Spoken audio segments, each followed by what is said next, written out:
Hi everyone, welcome back to my channel. I hope everybody is doing well. This is MA Psychology IGNOU Block 1 First Year Unit 2. Unit 2 ख़त्म हो चुकी है, उसकी unit 10 questions देख लेते हैं एक बार।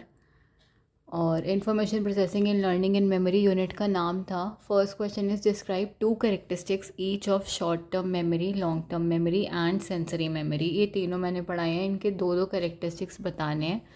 Discuss information processing approaches of learning and memory, ये एक टॉपिक था इस यूनिट में, इसके बारे में बात की है मैंने।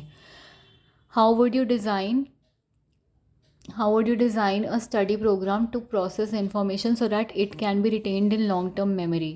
इन्फॉर्मेशन कैसे लॉन्ग टर्म मेमोरी में स्टोर हो सकती है आसानी से, और मतलब काफ़ी देर तक, और लाइफ टाइम यानी कि लॉन्ग टर्म मेमोरी में परमानेंटली कैसे स्टोर हो सकती है इन्फॉर्मेशन, इसके बारे में भी हमने पढ़ा है। और इफ़ यू वांट स्पेसिफिकली 3 का, 5 का या 7 का आंसर मैं प्रोवाइड करूँ, यू कैन सिंपली सजेस्ट। बाकी क्वेश्चंस का भी if you want proper answer you can simply suggest. Describe development of memory with reference to information processing, ये भी एक टॉपिक था इस यूनिट में, इसके बारे में मैंने बात की है। How would your life be different if you could greatly enhance your memory skills, मतलब कि अगर तुम्हारे मेमोरी स्किल्स या फिर स्टोरिंग कैपेसिटी इंक्रीज़ हो जाती है, किसी भी इन्फॉर्मेशन को याद रखने की क्षमता बढ़ जाती है, या तुम्हारी मेमोरी स्किल्स एनहांस हो जाती है टाइम के साथ साथ, बहुत अच्छी हो जाती है, then you will be able to remember more information और ज़्यादा टाइम तक। तो तुम्हारी लाइफ उस केस में कैसे अलग होगी एज़ कम्पेयर टू अभी करेंटली।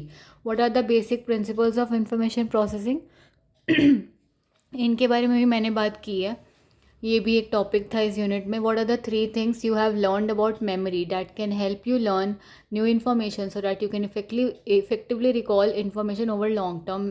हाँ, तो मतलब कौन सी सी 3 चीज़ें हैं जो तुमने मेमोरी के बारे में लर्न की हैं या सीखी हैं, जिन्होंने तुम्हें मदद किया है, सॉरी जिन्होंने तुम्हें मदद की है कि तुम कोई भी नई इन्फॉर्मेशन को इफ़ेक्टिवली लर्न कर सकते हो, याद रख सकते हो लंबे समय तक, कि वो लॉन्ग टर्म मेमोरी में स्टोर हो जाती है वो इन्फॉर्मेशन। ठीक है, तो अभी के लिए तो इतना ही।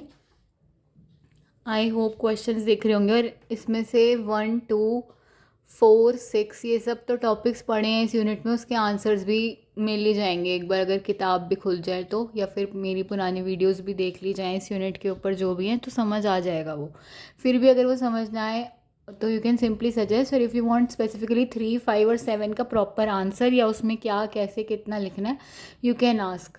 अभी के लिए इतना ही। Thank you so so much अपना कीमती टाइम निकाल कर कीमती वीडियो देखने के लिए, एंड कीप सपोर्टिंग जिज्ञासा Jaggu for more videos. In the next video will begin with unit 3।